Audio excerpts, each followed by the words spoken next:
Chapter solution पर। सबसे पहले तो एक बात मैं आपको बताना चाहता हूं, केमिस्ट्री पूरा का पूरा मैजिक से भरा है। एक छोटा सा सॉल्यूशन का मैं आपको मैजिक दिखाता हूं। देखिए मेरे लेफ्ट हैंड में टर्मरिक सॉल्यूशन है, इट मीन्स हल्दी का सॉल्यूशन, और राइट हैंड में मेरे पास सोप सॉल्यूशन है।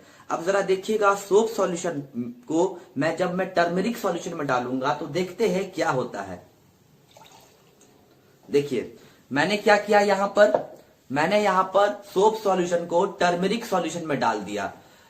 अभी इसका कलर थोड़ा ऑरेंज टाइप में है। थोड़ी देर के बाद अब हम लोग देखेंगे कि इसका कलर चेंज होकर के क्या हो जाता है, फिर मैं पीछे का राज आपको बताऊंगा। तो इस वीडियो को लास्ट तक देखिएगा कि आगे क्या होता है।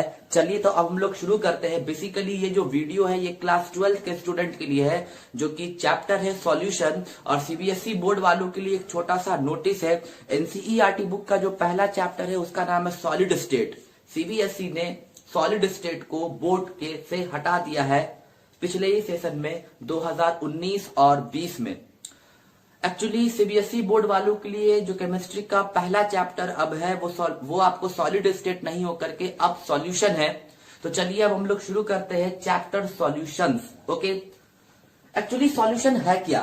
तो it is a homogeneous mixture of 2 और मोर देन 2 कंपोनेंट्स। तो सॉल्यूशन का जहां तक बात है तो सॉल्यूशन एक होमोजेनस मिक्सचर है 2 या 2 से ज्यादा कंपोनेंट्स का। आपके दिमाग में एक सवाल आ रहा होगा कि आखिर ये होमोजेनस मिक्सचर क्या है। तो उससे पहले तो मैं आपको बता देता हूं मिक्सचर के बारे में। तो देखिए मिक्सचर किसको कहते हैं। तो दुनिया में 2 तरह के सब्सटेंस होते हैं, एक प्योर सब्सटेंस और एक इम्प्योर सब्सटेंस।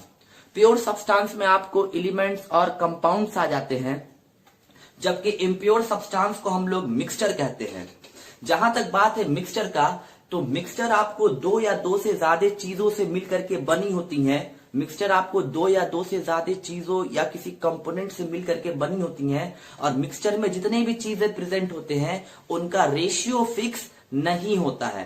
देखिए एक चीज मैं आपको बताना चाहूंगा कि कंपाउंड भी 2 या 2 से ज्यादा एलिमेंट से मिलकर के बना होता है। जैसे अगर मैं बात करूं वाटर का, H2O का, तो H2O में आप देख सकते हो ये 2 एलिमेंट हाइड्रोजन और ऑक्सीजन से मिलकर के बना है।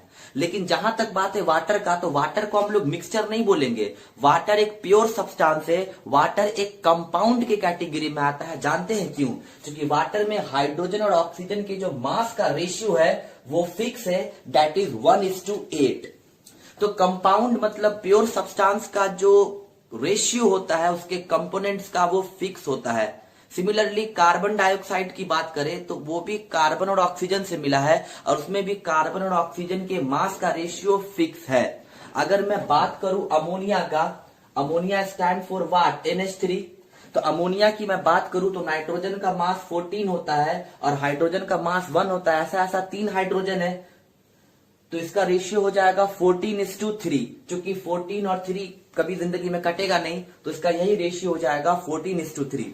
तो कंपाउंड मतलब प्योर सब्सटेंस में जितने भी कंपोनेंट्स होते हैं उनके मास का रेशियो फिक्स होता है, जबकि मिक्सचर में इसका जस्ट अपोजिट होगा। मिक्सचर भी 2 या 2 से ज्यादा चीजों से मिलकर बनी होंगी, कंपोनेंट से मिलकर बनी होंगी, लेकिन मिक्सचर में मास का रेशियो फिक्स नहीं होता है। तो ये डिफरेंस है कंपाउंड और मिक्सचर के बीच का, कि कंपाउंड में जितने भी कंपोनेंट्स होंगे उनके मास का रेशियो फिक्स होगा, जबकि मिक्सचर में जितने भी कंपोनेंट्स होंगे उनके मास का रेशियो फिक्स नहीं होगा।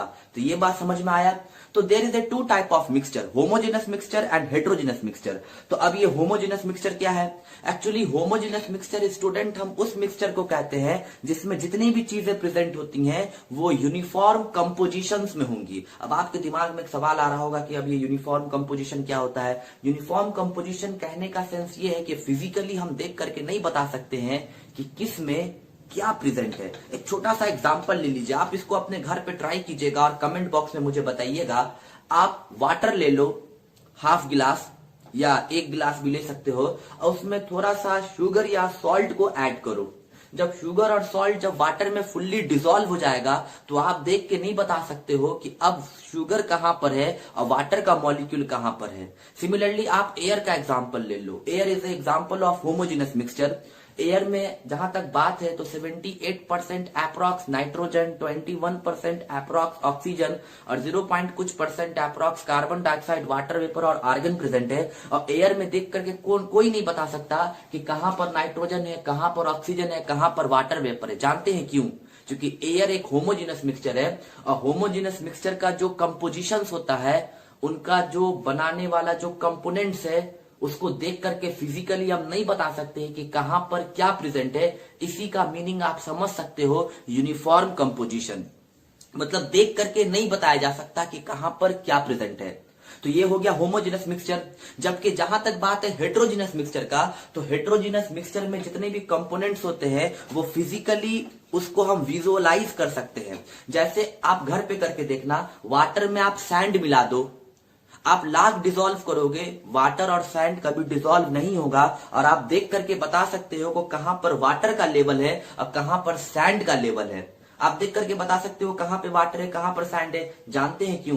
क्योंकि वाटर और sand is the best example of heterogeneous mixture. Actually hetero का मतलब ही होता है डिफरेंट और जीनस का मतलब होता है कंपोजिशन। तो हेट्रोजीनस मिक्सचर का जो कंपोजिशन होगा, हेट्रोजीनस मिक्सचर का जो कॉन्स्टिट्यूएंट होगा, उसको बनाने वाला, वो आपको फिजिकली विजुअलाइज होगा, उसका कंपोजिशन फिक्स नहीं होता है। जबकि होमोजीनस मिक्सचर का जो कंपोनेंट्स है वो आपको विजुअलाइज नहीं होगा और उसका कंपोजिशन फिक्स होगा।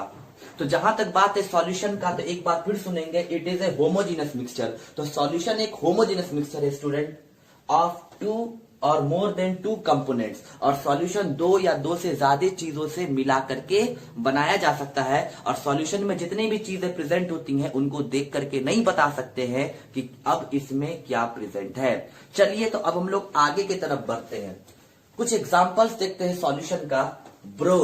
ब्रोंज एक एल्लोय है मेटल का और ये एक होमोजीनस मिक्सचर है। इट मींस ब्रोंज भी एक सॉल्यूशन है, क्योंकि होमोजीनस मिक्सचर को हम सॉल्यूशन कह सकते हैं। क्लियर हो गया? तो ब्रोंज मिक्सचर है, होमोजेनस मिक्सचर है किसका? कॉपर का और टीन का। सिमिलरली ब्रास, ये भी एक सॉल्यूशन है, सॉलिड सॉल्यूशन है और ये आपको एल्लोय के कैटेगरी में आता है, because all alloy are the best examples of solution. और ब्रास आपको सॉल्यूशन है कॉपर और जिंक का। चलिए अब एनसीईआरटी बुक में एक एल्लोय का नाम दिया है, एक सॉल्यूशन का नाम दिया है सॉलिड सॉल्यूशन। इससे पहले शायद आप इसका नाम नहीं सुने होंगे, लेकिन एनसीईआरटी बुक 12th केमिस्ट्री में दिया हुआ है, जर्मन सिल्वर। अब ये मत समझिएगा कि जर्मन सिल्वर जर्मनी का सिल्वर होगा, नहीं, नाम है जर्मन सिल्वर। जर्मन सिल्वर आपको, ये भी एक एल्लोय है, ये भी एक सॉल्यूशन है और ये कॉपर, जिंक और निकिल, ये 3 चीजों से मिलकर बना है, कॉपर, जिंक और निकिल से। तो आपको समझ में आया कि सॉल्यूशन 2 या 2 से ज्यादा चीजों से मिलकर बना होगा और ये यूनिफॉर्म कंपोजिशंस में होते हैं, क्योंकि ये सॉल्यूशन होमोजेनस मिक्सचर होगा। सॉल्यूशन का कुछ प्रॉपर्टीज है। प्रॉपर्टीज क्या है? कि it is a homogeneous mixture. Second property solution का, कि सॉल्यूशन का जो फिजिकल स्टेट होगा वो सॉलिड भी होगा, लिक्विड भी होगा और गैसेस भी होगा। जैसे मेटल्स के जो एल्लोय होते हैं वो जनरली सॉलिड स्टेट में होते हैं, तो ये हो गया सॉलिड सॉल्यूशन का एग्जांपल। कुछ लिक्विड सॉल्यूशन का एग्जांपल लेते हैं। तो लिक्विड सॉल्यूशन का एग्जांपल, बेस्ट एग्जांपल क्या होगा? तो lemon juice. Actually lemon juice water के साथ जो हम मिल करके बनाते हैं वो आपको लिक्विड सॉल्यूशन का एग्जांपल है। या इंडिगो विथ वाटर, वो जो नील होता है जिसको हम लोग इंडिगो कहते हैं, जो इंडिगो सॉल्यूशन जो मार्केट में मिलता है, जो कपड़े में जो नील डालते हैं ना, उसको जब हम पानी में मिला देते हैं तो पूरी तरीके से वो डिसॉल्व कर जाता है। तो Indigo with water is the best example of what? Liquid solution. चलिए तीसरा एग्जांपल लेते हैं। आप सॉल्ट ले लो और सॉल्ट को वाटर में डिसॉल्व करो, तो जब सॉल्ट वाटर में फुल्ली डिसॉल्व हो जाएगा, जब वो होमोजेनस मिक्सचर बन जाएगा, तो अब उसका जो फिजिकल स्टेट हो सॉल्यूशन का वो लिक्विड स्टेट में है। तो सॉल्यूशन लिक्विड स्टेट में भी होगा। शुगर और वाटर का सॉल्यूशन बनने के बाद भी लिक्विड स्टेट में हो जाता है। सॉल्यूशन गैसियस स्टेट में भी होते हैं, जैसे air is the best example of the gaseous solution. Air solution है, नाइट्रोजन, ऑक्सीजन, कार्बन डाइऑक्साइड और वाटर वेपर से मिलकर के बना है और एयर आपको बेस्ट एग्जांपल है गैसियस सॉल्यूशन का। Similarly bromine vapour in air, bromine vapour जब एयर में डिसॉल्व हो जाता है तो वो भी आपको गैसियस सॉल्यूशन का एग्जांपल बनता है। इससे ये पता चला कि सॉल्यूशन का फिजिकल स्टेट सॉलिड भी होगा, लिक्विड भी होगा और गैस भी होगा। अब मैं आपको सॉल्यूशन के मेजरमेंट के बारे में बताऊंगा कि सॉल्यूशन को कैसे मेजर करते हैं। उससे पहले एक चीज क्लास 12 के स्टूडेंट याद रखिएगा, क्लास 12 के सिलेबस में एनसीईआरटी बुक में बाइनरी सॉल्यूशन का जिक्र किया गया है। एक्चुअली बाई का मतलब 2 होता है और बाइनरी सॉल्यूशन हम उस सॉल्यूशन को कहते हैं जो सिर्फ और सिर्फ 2 कंपोनेंट से मिलकर बना होता है। जैसे एक एग्जांपल ले लीजिए, यहां पर ब्रोंज, ये 2 कंपोनेंट से मिलकर बना है, कॉपर और टीन। सिमिलरली ब्रास, ये भी 2 कंपोनेंट से मिलकर बना है, कॉपर और जिंक। तो यहाँ पे ब्रोंज और ब्रास ये बाइनरी सॉल्यूशन है। Similarly water with sugar, water with salt, ये भी बाइनरी सॉल्यूशन है। लेकिन अगर हम जर्मन सिल्वर का एग्जांपल लेते हैं तो ये 3 चीजों से मिलकर बना है, कॉपर, जिंक और निकिल। तो मतलब जर्मन सिल्वर सॉल्यूशन तो है, जर्मन सिल्वर सॉल्यूशन तो है, बट ये बाइनरी सॉल्यूशन नहीं है। क्लियर हो गया? तो क्लास 12 के सिलेबस में आपको बाइनरी सॉल्यूशन के बारे में पढ़ना है। सॉल्यूशन के बारे में एक चीज और, सॉल्यूशन में बेसिकली आपको 2 चीज मिलेंगे, सॉल्यूट और सॉल्वेंट। अब ये सॉल्यूट और सॉल्वेंट क्या होता है? सॉल्यूट हम उसको कहते हैं जिसको हम डिसॉल्व कर रहे होते हैं, सॉल्वेंट हम उसको कहते हैं जिसमें डिसॉल्व कर रहे होते हैं। देखिए हम समझाते हैं। आप घर पे क्या करना, एक गिलास ले लेना, ले लिए गिलास। अब इस गिलास में क्या करो, आप वाटर को डाल दो। तो आपने गिलास में क्या किया, वाटर को डाला। तो वाटर आपका सॉल्वेंट है। अब इस वाटर में आपको क्या करना है, शुगर को ऐड करना है। तो अब आप देखिए, शुगर को वाटर में डाल रहे हो ना, तो यहां पर सॉल्यूट कौन है, शुगर। सॉल्वेंट कौन है, वाटर। तो एक्चुअली सॉल्यूट हम किसको कहते हैं, जिसको डिसॉल्व कर रहे हैं। सॉल्वेंट किसको कहेंगे, जिसमें डिसॉल्व कर रहे हैं। एक्चुअली सॉल्वेंट मीडियम प्रोवाइड करता है सॉल्यूट को डिसॉल्व होने के लिए। और किसी भी सॉल्यूशन में सॉल्वेंट हमेशा एक होगा, लेकिन सॉल्यूट एक से ज्यादा भी हो सकता है। छोटा सा एग्जांपल ले लो, आप वाटर में शुगर भी साइमल्टेनियसली ऐड कर सकते हो, सॉल्ट भी साइमल्टेनियसली ऐड कर सकते हो, लेमन का जो जूस होता है उसको भी साइमल्टेनियसली ऐड कर सकते हो। लेकिन सॉल्वेंट कितना है, एक वाटर ना। ये सारी चीजें आप किसमें मिला रहे हो, वाटर में मिला रहे हो। तो किसी भी सॉल्यूशन में सॉल्वेंट सिर्फ और सिर्फ एक होगा, सॉल्यूट आपको एक या एक से ज्यादा भी हो सकता है। क्लियर हो गया? तो ये कुछ फैक्ट था सॉल्यूशन के बारे में, आप वीडियो पॉज करके इसको नोट कीजिए।